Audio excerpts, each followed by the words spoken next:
사도행전 7장은 공회에서의 스데반의 변론과 공회 앞에서 하는 스데반의 변론과 그리고 이어지는 그의 죽음의 모습을 기록하고 있습니다. 하지만 우리는 그 앞부분 스데반이 자신의 이야기를 들려주는 스데반의 변론 부분, 이 부분은 그냥 대략적인 내용만 말씀드리고 자세한 이야기는 건너뛰려고 합니다. 주된 내용은 이스라엘의 역사를 배경으로 하여서 이스라엘 민족에게 주어졌던 하나님의 말씀, 하나님의 은혜, 이런 것들을 스데반이 들려줍니다. 스데반은 이 변론을 통해서 자신을 변호하는 이 변론을 통해서 하나님께서 이스라엘에게 때마다 일마다 지도자를 주셨다라고 말합니다. 그리고 택하신 백성들인 이스라엘을 위해서 땅을 주셨고 율법을 주셨고 성전을 주셨다라고 이야기를 합니다. 그리고 마지막으로는 메시아이신 예수 그리스도를 주셨다라고 들려줍니다. 지도자를 주셨고 땅을 주셨고 율법과 성전을 주셨던 하나님께서 맨 마지막으로는 그의 아들이신 메시아이신 예수 그리스도를 이스라엘에게 주셨다라고 강조해요. 하지만 그런 하나님의 베푸신 은혜에 이스라엘이 어떻게 반응했는지 그것을 지적하고 있습니다. 이스라엘이 어떻게 했습니까? 하나님께서 보내신 지도자들을 인정하지 않았습니다. 지도자들을 통한 하나님의 통치를 이스라엘이 거부했었다라고 지적하죠. 뿐만 아니라 하나님께서 가장 싫어하시는 우상을 섬기기까지 했다라고. 심지어는 하나님은 성전 안에 가두어 두고 자신들의 일상의 삶에서는 자신들 멋대로 하나님 모르는 백성처럼 그렇게 살았던 이스라엘임을 스데반이 지적합니다. 그리고 종국에는 심지어는 하나님께서 보내신 하나님의 아들이신 메시아마저 죽였다라고 이스라엘의 잘못을 지적하죠. 스데반은 이스라엘 역사를 찬찬히 돌아보면서 이스라엘의 잘못을 하나씩 지적했던 겁니다. 그리고 마지막 부분에 이르러서는 메시아를 죽인 이스라엘의 잘못을 지적하면서 동시에 자신이 이전에 선포했었던 예수 그리스도의 복음이 정당하다는 사실을 주장합니다. 이것이 스데반의 변론의 주된 내용입니다. 이스라엘은 잘못했고 자신이 전한 예수의 복음은 정당했다라는 것. 그리고 그 변론의 마지막 부분에서 본문 7장은 스데반의 죽음을 기록하고 있죠. 우리는 바로 이 부분, 스데반의 죽음을 기록한 이 말씀을 중심으로 하여서 오늘 은혜를 나누려고 합니다. 오늘도 이 말씀을 통해서 우리에게 깨닫게 하시는 주의 은혜가, 성령의 은혜가 우리 모두에게 있기를 간절히 소원합니다. 자, 먼저 1절입니다. 같이 읽죠. 시작. 대제사장이 이르되 이것이 사실이냐? 이것은 거짓 증인들의 고소의 내용을 이야기합니다. 거짓 증인들이 스데반을 고소했던 그 내용을 말합니다. 성전을 모독했었고 율법을 모독했다는 이 고소가 사실인지, 정말 네가 그렇게 성전을 모독했고 정말 그렇게 네가 율법을 모독했느냐라고 스데반에게 묻고 있는 겁니다. 하지만 실제로는 대제사장도 이미 알고 있습니다. 그 거짓 고소인들의 고소의 내용이 거짓이라는 것 대제사장도 알고 있습니다. 모든 공회원들이 다 알고 있습니다. 자기들이 사주하고 자기들이 매수한 증인들이니까 다 알죠. 하지만 그 고소의 내용이 사실인지 아닌지에는 사실은 관심이 없습니다. 이미 공회는 스데반을 죄인으로 규정하고 있었기 때문입니다. 그럼에도 불구하고 대제사장이 그 고소의 내용이 사실이냐라고 묻고 있는 이유가 있습니다. 만일 스데반이 사실이라고 인정하면은 신성모독으로 사형을 언도할 것이고, 거꾸로 스데반이 사실이 아니다라고, 나는 성전을 모독한 일이 없고 율법을 모독한 일이 없다라고 만일 아니라고 한다면 어떤 죄목으로 뒤집어 씌우겠습니까? 거짓 증인이라고, 위증했다고. 신성한 법정에서 저 두세 증인이 벌써 얘기하는데 너는 지금 위증을 한다라고 또 다른 무거운 처벌을 내릴 겁니다. 말 그대로 이미 당연히 답이 정해져 있는 그런 재판인 겁니다. 스데반으로서는 사실이라고 인정할 수도 없고 그렇다고 사실이 아니라고 부인할 수도 없는 말도 되지 않는 상황에 직면하게 된 겁니다. 이랬건 저랬건 처벌을 면할 수 없는 상황인 거예요. 자, 스데반이 어떻게 대답하는지 그의 대답을 들어보십시오. 2절입니다. 같이 읽죠. 시작. 스데반이 이르되 여러분 부형들이여 들으소서. 우리 조상 아브라함이 하란에 있기 전 메소포타미아에 있을 때에 영광의 하나님이 그에게 보여. 스데반은 지금 예스냐 노냐 대답하지 않아요. 그들의 고소가 사실인지 아닌지 거기에 답을 하지 않습니다. 사실 스데반에게도 그 사실은 별로 의미가 없어요. 그 사실인지 아닌지는 의미가 없어요. 스데반 역시 이 자리가 자신의 마지막 자리라는 사실을 알고 있습니다. 어떻게 대답해도 이 자리를 살아서 나갈 수 없다는 사실을 스데반도 알고 있어요. 해서 대신 자신이 회당에서 선포했던 그 내용이 무엇인지 다시금 이야기하기 시작합니다. 여기서부터 스데반의 반론이 시작되는 겁니다. 그런 생각을 하게 됩니다. 정말로 숨도 제대로 쉴 수 없는 그런 중압감이, 위압감이 짓누르는 재판정입니다. 거기다가 다 압니다. 거기 모인 사람들은 이미 재판의 결론이 정해져 있는 부당한 재판이라는 사실을 모두가 다 압니다. 흔히 하는 말로 기울어진 운동장처럼 어떻게 해도 상황을 바꿀 수 없는 형편이에요.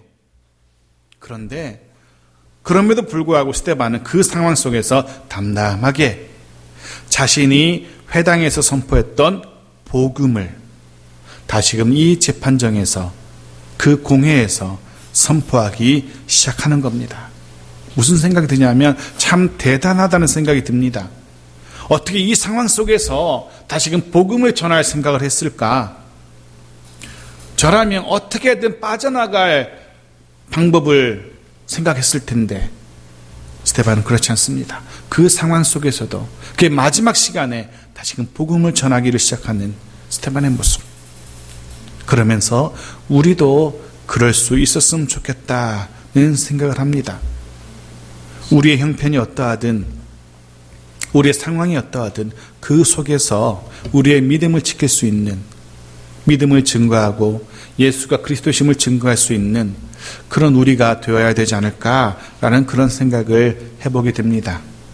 그리고 이어서 말씀드린 것처럼 스데반은 그 긴 호흡으로 아주 길게 이스라엘 역사 속에서 이스라엘이 줄기차게 하나님께서 보내신 선지자들을 박해했었고, 선지자만 박해한 것이 아니라 마지막엔 하나님의 아들이신 메시아이신 예수마저 불법적으로 죽였다라고 선언하게 되죠. 그리고 52절이 이어집니다. 보십시오. 같이 읽죠. 시작. 너희 조상들이 선지자들 중에 누구를 박해하지 아니하였느냐? 의인이 오시리라 예고한 자들을 그들이 죽였고 이제 너희는 그 의인을 잡아준 자여 살인한 자가 되나니. 이것이 스데반의 마지막 결론입니다. 너희가 선지자를 죽였고 마지막에는 예수 그리스도 메시아를, 의인을 죽이지 않았느냐? 너희가 바로 살인자다라고. 여기까지 듣고 있던 공회원들이, 유대인들이 더 이상 참지 못하고 소리를 지르며 스데반의 말을 막아섭니다. 54절 같이 읽죠. 시작. 그들이 이 말을 듣고 마음에 찔려 그를 향하여 이를 갈거늘. 성경은 그들이 마음에 찔렸다라고 기록해요. 스데반의 변론을 들으면서 그들의 마음에 찔렸어요. 하지만 마음에 찔렸다라는 것이 그들의 양심의 가책을 느꼈다라는 그런 의미는 아닙니다. 뒤에 기록된 이들의 반응이 그런 사실을 보여줘요. 그 말을 듣고, 스데반의 마음을 듣고 마음에 찔린 사람들이 그들이 어떻게 합니까? 그를 향하여 이를 갈거늘. 마음에 찔린 사람들의 반응이 이를 가는 겁니다. 분노의 표현입니다. 마음에 찔림을 받았지만 그로 인해서 오히려 분노가 치밀어 오른 거예요. 화가 머리 끝까지 끌어오른 겁니다. 머리부터 발끝까지 분노로 가득하게 된 겁니다. 조목조목 이스라엘의 자신들의 잘못을 지적하는 스데반의 이야기를 듣고 양심의 가책을 느끼고 잘못을 깨닫고 뉘우치는 것이 아니라 오히려 반대로 분노로 가득해서 이를 부득부득 갈고 있는 공회와 유대인들의 모습을 성경이 우리에게 보여줍니다. 복음을 들을 때의 반응은 대개는 둘로 나뉘는 것 같습니다. 주의 말씀을 들을 때의 반응도 대개는 그런 것 같습니다. 하나는 양심의 가책을 받고 그래서 회개하고 주님께로 돌아오는 것, 이런 모습이죠. 사도행전 2장 37절 보십시오. 같이 읽죠. 시작. 그들이 이 말을 듣고 마음에 찔려 베드로와 다른 사도들에게 물어 이르되 형제들아 우리가 어찌할꼬 하거늘. 이런 반응이 첫 번째 반응입니다. 마음에 찔렸습니다. 그리고 양심의 가책을 받고 회개하고 주께로 돌아오는 이들이 있습니다. 그런 똑같은 복음 앞에 선 사람들, 똑같이 그 복음으로 마음의 찔림을 받은 사람들, 어떤 사람들은 그 속에서 그 앞에서 우리가 어찌할꼬 자신들의 잘못을 시인하고 복음 앞에 엎드렸습니다. 하지만 또 어떤 이들은 복음이 선포될 때 마음에 찔림이 있긴 했지만 오히려 마음에 분노가 가득하게 되는 이들도 있습니다. 오늘 본문에 기록되고 있는 공회원들, 유대인들처럼 자신들의 잘못을 인정하지 않습니다. 복음을 전하는 자, 복음 그 자체를 대적합니다. 세상은 그렇게 둘로 나뉘는 것 같습니다. 바라기는 주의 복음이 선포될 때마다, 말씀을 대할 때마다, 특별히 오늘 선포되는 주의 말씀 앞에서 우리가 어찌할꼬, 말씀으로 인하여 마음에 찔림이 있고 그로 인하여서 주께로 한 걸음 더 가까이 나아가게 되는 그런 우리 모두가 되어지길 바랍니다. 그리고 그런 마음의 찔림이 우리의 삶의 변화로까지 이어지는 그런 우리 모두가 되어지길 간절히 소원합니다. 하지만 공회원들은, 유대인들은 이를 갈며 스데반을 향하여 분노를 표출합니다. 저라면 움츠러들 것 같아요. 나를 향하여 누군가가 주먹을 쥐고 이를 갈고 눈에 불을 켜고 쳐다본다면, 하지만 스데반은 전혀 동요하지 않아요. 그렇게 자신을 향해서 이를 갈고 분노를 쏟아내며 소리를 지르는 그들 앞에 선 스데반의 모습, 이렇게 기록합니다. 55절 보십시오. 같이 읽죠. 시작. 스데반이 성령 충만하여 하늘을 우러러 주목하여 하나님의 영광과 및 예수께서 하나님 우편에 서신 것을 보고. 보십시오. 자신을 둘러싼 수많은 사람들이 다 같이 이를 갈며 눈에 불을 켜고 소리를 지르며 달려옵니다. 그래서 스데반이 어떻게 반응합니까? 스데반이 무엇을 주목하고 있는지 잘 보십시오. 스데반은 자신을 향해서 이를 갈고 있는 유대인들을 쳐다보지 않습니다. 자신을 향해서 노를 바라고 있는 공회원들을 쳐다보지 않습니다. 스데반은 그들이 아니라 하늘을 우러러 주목합니다. 그는 하늘을 주목합니다. 하나님의 영광과 그리고 예수 그리스도를 주목하고 있는 겁니다. 우리가 주목해야 하는 것이 무엇인지 한번 생각해 보게 되어집니다. 이 시국에 우리가 주목해야 될 것이 무엇일까? 우리가 바라보아야 할 것이 무엇일까? 우리도 하나님의 나라와 그의 영광을 주목해야 할 겁니다. 하나님 보좌 우편에 계신 구주 예수 그리스도를 주목할 수 있는 우리 모두가 되어야 됩니다. 우리를 둘러싼 상황을 주목해서는 안 될 겁니다. 우리를 피곤하게 하는 사람들을 주목해서도 안 됩니다. 우리를 힘겹게 하는 문제들을 주목해서도 안 됩니다. 우리를 염려케 하는 이 시대, 이 시국을 우리가 주목해서도 안 됩니다. 우리가 주목해야 될 것은 세상이 아닙니다. 히브리서 12장 그렇게 말하죠. 믿으면 주여 또 온전케 하시는 이인 예수를 바라보자. 세상이 아니라, 환경이 아니라, 사람이 아니라 그리스도 예수를 주목하며 살아가는 우리 모두가 되어지기를 간절히 소원합니다. 또한 본문에서는 하나님 우편이라는 표현이 나옵니다. 하나님 우편, 오른편. 우리도 그렇지만 우리도 오른쪽이 좋은 거잖아요. 유대 문화권에서도 그렇습니다. 우편이라는 의미는 명예롭고 영광스러운 자리를 의미하죠. 영예롭고 영광스러운 자리 해서 하나님 우편이라는 표현은 가장 명예롭고 가장 영광스러운 자리를 말합니다. 그 자리에 누가 계십니까? 예수 그리스도께서 계십니다.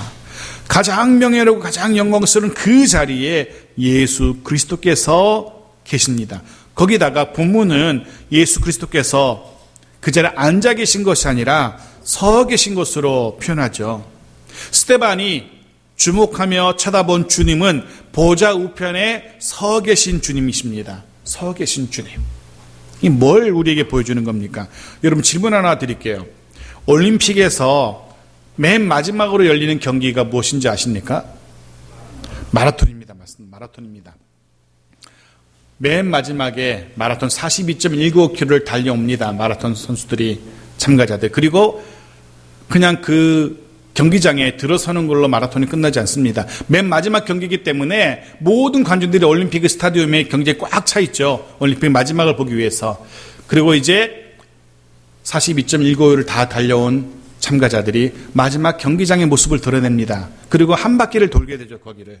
그러므로 마라톤 경기가, 올림픽 모든 경기가 끝나요. 그렇게 경기장에 그 마라토너가 딱 들어서는 순간 그 광경을 여러분 보신 적이 있나요? 수많은 관중들이 제일 처음으로 그 경기장에 마라토너가 들어서는 순간 모두가 다 일어서서 환호성을 지르며 박수를 보냅니다. 지친 모습을 바라보면서 격려의 박수, 한 바퀴를 그래도 힘차게 마지막 한 바퀴를 돌아 뛰는 그 선수를 보면서 응원의 박수를 보내주죠. 마찬가지입니다. 어쩌면 믿음의 경주에, 믿음의 마라톤의 마지막 부분을 달리고 있는 스데반을 끝까지 격려하기 위하여 예수 그리스도께서 서서 그를 바라보고 계십니다. 이제 곧 이 땅에서의 힘겨운 경주를 끝내고 곧 결승점, 하나님의 나라에 이르게 될 그 스데반의 마지막 경주를 주님이 서서 응원하시고 격려하시고 반가이 맞기 위해서 서 계신 겁니다. 이 장면이 귀하고 아름다운 이유는 우리도 이 광경을 맞이하게 될 것이기 때문에 그래요.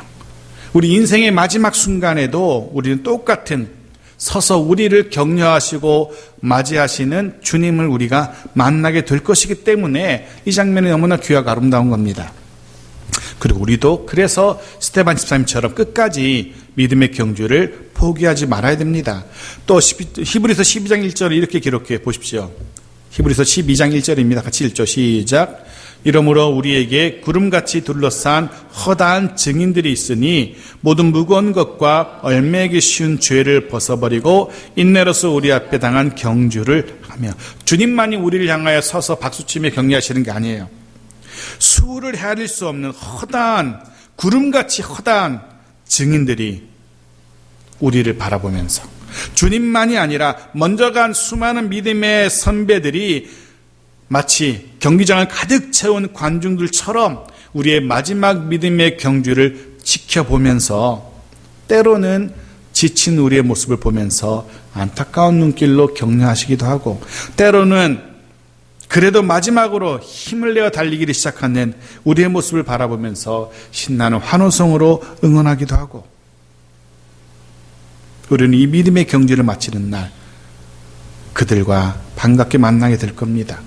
무엇보다 누구보다 그날에 우리를 가장 반갑게 맞아주시는, 서서 기다리시는 주님을 만나게 될 겁니다. 스데반을 그렇게 맞이했던 것처럼 그렇게 우리도 주님을 만나게 되기를 주의 이름으로 축복합니다. 또한 잊지 마십시오. 지금도, 그때뿐 아니라 지금도 여전히 단 한순간도 우리를 그 시선에서 놓지 않고 계시는, 지켜보고 계시는 우리의 믿음의 경주를 여전히 지금도 응원하시고 계시는 주님이심을 잊지 마셔야 됩니다. 격려하시고 환호하시고 응원하시는 주님, 그 주님의 응원을 기억하면서 다시금 힘을 낼 수 있는 우리 모두가 되어지기를 간절히 소원합니다. 그 주님을 보며 힘을 낸 스데반이 그의 말을 이어가죠. 56절 보십시오. 같이 읽죠. 시작. 말하되 보라, 하늘이 열리고 인자가 하나님 우편에 서신 것을 보노라 한데, 자신이 본 것을, 둘러싼 자기를 향해서 이를 갈고 소리 지르고 분노를 표하는 둘러싼 공회원들에게 또 유대인들에게 자신이 본 것을 이야기해요.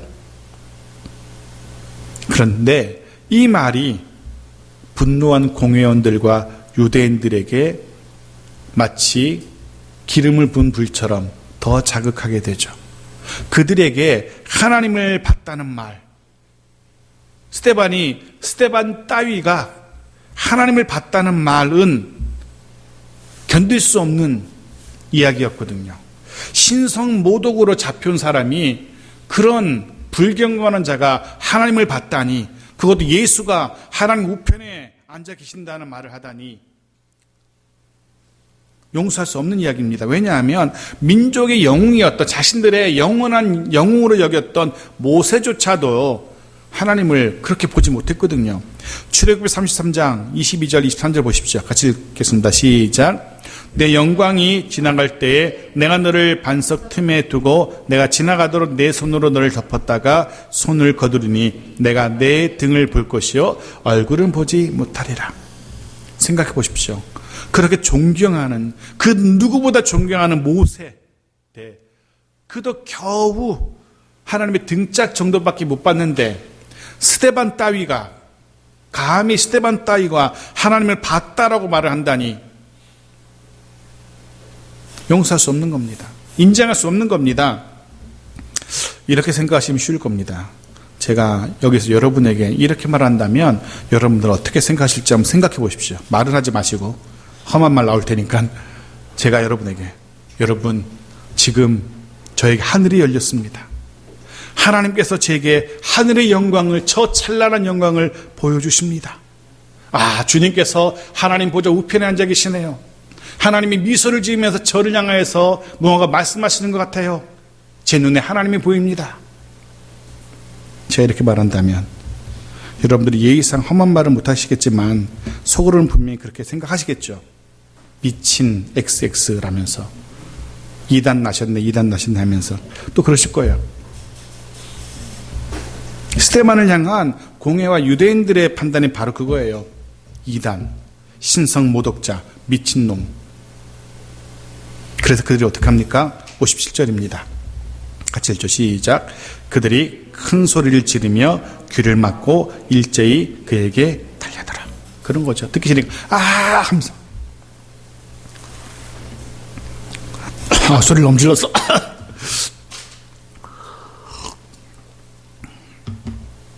소리를 지른 이유는 스데반의 그 말을 막기 위함입니다. 귀를 막은 이유도 마찬가지예요. 참남한 말, 신성모독의 말을 참아 더 이상 들어줄 수가 없었던 겁니다.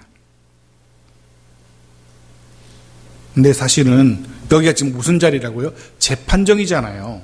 공회는 재판정, 신성은 재판정이에요. 아무리 재판받는 사람이 자기를 변호하기 위해서 하던 말을 했는데 아무리 듣기 싫어도 들어야죠. 아무리 화가 나도 재판이라면 이성적으로 판단하고 문제가 있으면 법의 근거에서 판결을 내리면 돼요. 이 녀석이 신성모독자가 맞구나. 판결을 내리면 돼요. 그런데 그들은 그렇게 하지 않습니다. 소리를 지르며 귀를 막고 스데반의 말을 제지해요. 거기서 그치지 않습니다. 58절 보십시오. 같이 읽죠. 시작. 성 밖으로 내치며 돌로 칠세 증인들의 옷을 벗어 사울이라는 청년의 발 앞에 두니라. 더 이상 정상적인 재판이 진행되지 않습니다. 그 재판장에서 그냥 스데반을 성 밖으로 끌고 갑니다. 왜냐하면 그 성 안에서는 그렇게 죽일 수 없기 때문에, 그렇게 죽이면 부정한 자가 되기 때문에 성 안에 부정한 자를 둘 수 없기 때문에 성 밖으로 끌고 가서 돌로 치기 시작해요. 재판이고 뭐고 없는 거예요. 그냥 갑자기 화가 난다고 재판받는 사람을 끌고 가서 냈다 쳐 죽이는 거예요. 이미 우리가 살펴본 것처럼 유대인들에게는 사형 집행권이 없어요. 사형 집행권은 오직 로마 당국만이 가지고 있습니다. 재판도 불법적이었지만 이 사형 집행도 여전히 불법적인 겁니다. 그렇게 불법적으로 스데반을 돌로 쳐서 죽입니다. 흥미로운 사실은 이 불법적인 사형이 집행되는 이 장면에 누가 등장합니까?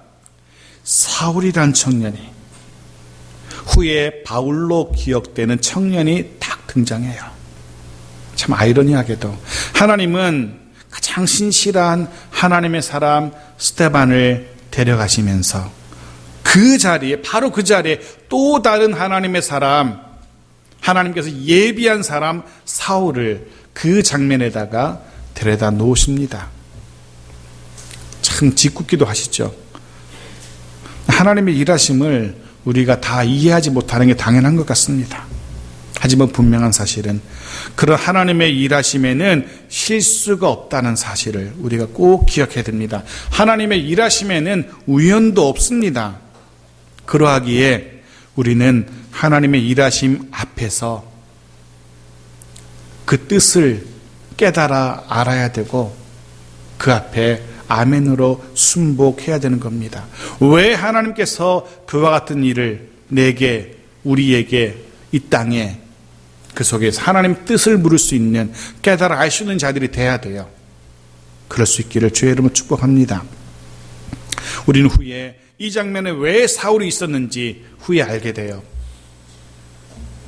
9장 10장에 가면은 이래서 하나님께서 이 장면에 사울을 데려다 놓으셨구나. 결국 스데반은 돌에 맞아 죽임을 맞이합니다. 죽음을 당합니다. 숨을 거둡니다. 그가 숨을 거둘 때 남긴 말이 있습니다. 두 가지죠. 59절 60절인데요. 같이 읽죠. 시작. 그들이 돌로 스데반을 치니 스데반이 부르짖어 이르되 주 예수여 내 영혼을 받으시옵소서 하고 무릎을 꿇고 크게 불러 이르되 주여 이 죄를 그들에게 돌리지 마옵소서. 이 말을 하고 자니라. 두 가지 말을 합니다. 내 영혼을 받으시옵소서. 또 하나는 이 죄를 그들에게 돌리지 마옵소서. 어디서 들은 것 같지 않습니까? 스데반이 이게 표절한 겁니다. 원래 스데반이 말이 아닌데 원래 주님의 말씀인데 스데반이 표절했어요. 그렇습니다. 주님께서 십자가 위에서 숨을 거두시면서 남기셨던 말씀 그대로입니다. 내 영혼을 받으시옵소서. 이 죄를 저들에게 돌리지 마옵소서. 지난주 말씀을 통해 보았던 것처럼 스데반 집사님은 그 일상의 삶 속에서도, 그리고 심지어는 이 죽음의 순간에서도 예수님을 생각나게 하는 사람이었던 겁니다. 다시 한번 저와 여러분의 삶이 그럴 수 있기를 축복합니다. 우리의 말과 행동이, 우리의 일상의 삶이 예수 그리스도를 생각나게 하는 그런 사람들이면 좋겠습니다. 우리의 모습 속에서 주변의 사람들이 예수 그리스도를 생각나게 해야 되는 그런 우리의 삶이 되었으면 얼마나 좋을까. 그럴 수 있기를 주의 이름으로 축복합니다. 그리고 스데반이 드디어 안타깝게도 숨을 거둡니다. 성경이 그의 죽음을 어떻게 기록합니까? 이 말을 하고 자니라. 깨어남을 전제로 하는 말입니다. 하나님 나라에서의 깨어남, 부활, 그 나라에서 일어남을 암시하는 표현입니다. 요즘 온 나라를 시끄럽게 하는 신천지 이단을 아실 겁니다. 그들의 가장 큰 교리 중에 하나는 육체의 영생입니다. 육체로 영생한다는 가르침입니다. 이 땅에서 믿음 생활 잘한 사람들은 마지막 날에 하늘에서 내려오는 14만 4천의 영혼들을 자신의 몸으로 맞이하게 될 것이라 말해요. 하늘에서는 14만 4천의 영혼이 내려오고 이 땅에서는 자기의 교리를 따르는 14만 4천 명의 몸이 준비되어서 그 영과 몸이 하나로 합쳐지게 될 것이고, 그 상태로 하늘의 영과 합체된 그들이 영생하며 이 땅을 다스리게 될 것이라 라고 가르쳐요. 물론 내려오는 14만 4천의 영 중에 가장 고귀한 신성한 영이신 예수의 영은 누구의 육체와 하나가 됩니까? 이만희 씨와 하나가 되죠. 가장 신성한 몸인 자신의 몸과 이만희 씨와 하나 된다라고 그렇게 가르쳐요. 그때 그 육체로 영생하는 사람들 중에서 또 등급이 있답니다. 이게 좀 웃겨요. 전도 많이 하고 헌금 많이 드린 사람은 좋은 영과 합체하죠. 모세의 영이라든가 여호수아의 영이라 이런 영과 합체돼서 어디를 다스리냐면, 어디서 영생하냐면 뜬금없이 스위스나 뭐 이런 오스트리아 같은 경치 좋고 날씨 좋은 이런 나라를 다스린다라고 얘기해요. 거기서 영생을 누리며. 그런데 전도도 별로 못하고 헌금도 많이 드리지 못한 사람은 이상한 영혼과 합체돼가지고 어디서 다스리냐면 이런 데서 다스린대요. 물 없는 아프리카 같은 곳에 다스리면서요. 거기서 영생한대요. 아니 물 없는 아프리카에 영생하니까 뭐하러 가서 영생해, 죽고 말지.